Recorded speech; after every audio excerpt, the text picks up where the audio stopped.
Once the signal travels down the length of the axon of the cell, it then needs to pass the message on to the next cell in the pathway.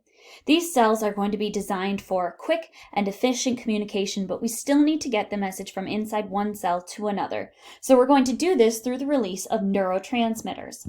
Neurotransmitters are chemicals that diffuse across the gap between cells and convey the message. That space between those cells is going to be called a synapse. So a synapse is just a junction between a neuron and another cell, and we have to get the message across that synapse. This is called synaptic transmission. So what we have here is the synaptic cleft. The synaptic cleft is going to be the space in between two cells. Neurotransmitters have to diffuse across the gap. In the case of two neurons, the presynaptic neuron is going to send a message to the postsynaptic neuron. So the presynaptic neuron is just the nerve where the message is going from. The postsynaptic neuron is the nerve that the message is going to. The synaptic knob is a swelling at the end of the axon of the presynaptic neuron. The nerve impulse is going to travel down the length of the axon. It's going to reach the synaptic knob of the presynaptic neuron. Calcium ions are then going to move into the synaptic knob, which releases the neurotransmitter into the synaptic cleft. So calcium ions rush in, the neurotransmitters are going to rush out. They're going to diffuse across the synaptic cleft and bind with the receptors on the membrane of the postsynaptic neuron, causing an ion channel to open and the message to be transmitted across. Here is a sort of a zoom up of that, where we can see the movement from one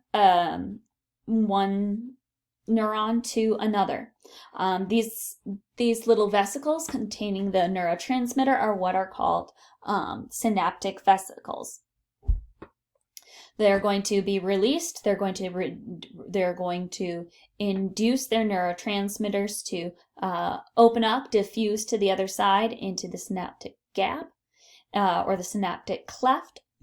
The neurotransmitter is then going to bind to the receptors on this side, opening up these sodium ion channels, allowing sodium to rush in and rush across that synaptic cleft. Here's an example of what this looks like underneath an electron microscope. A neuron can have as many as 10,000 synapses at which it receives input from other neurons. So we're not just seeing messages being transmitted linearly. They can actually come from a whole variety of directions. It's easier to think of your nervous system as a web, where it can receive and send messages to any number of neurons in the nervous system. Chemical communication between two neurons occurs across a short gap between the cells called a synapse. An action potential generated in the presynaptic neuron travels down that neuron's axon to the synaptic terminal. This signal is then transmitted across the synapse via chemical messengers and is picked up by the dendrites of the postsynaptic neuron.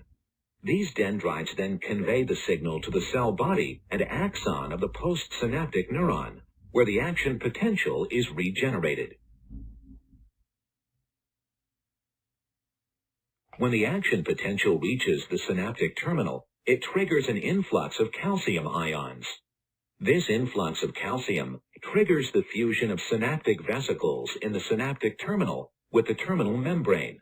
These vesicles contain a chemical neurotransmitter that is then released into the gap between the synaptic terminal of the presynaptic neuron and the membrane of the postsynaptic neuron. The neurotransmitter molecules diffuse across the gap of the synapse, where they bind to the postsynaptic ion channels, causing the channels to open. If the synapse is excitatory, the flow of ions through these open channels depolarizes the postsynaptic membrane, and this depolarization is propagated along the membrane of the dendrite and eventually into the cell body of the postsynaptic neuron.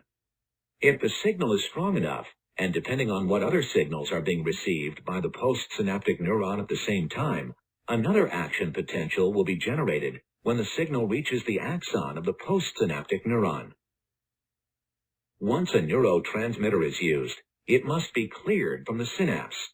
One way to remove neurotransmitters from the synapse is via reuptake. In this case, the neurotransmitters are transported back into the presynaptic terminal and reused. Another way to clear the neurotransmitter is via enzymatic degradation. In this case, the enzymes degrade any neurotransmitters left in the synaptic gap.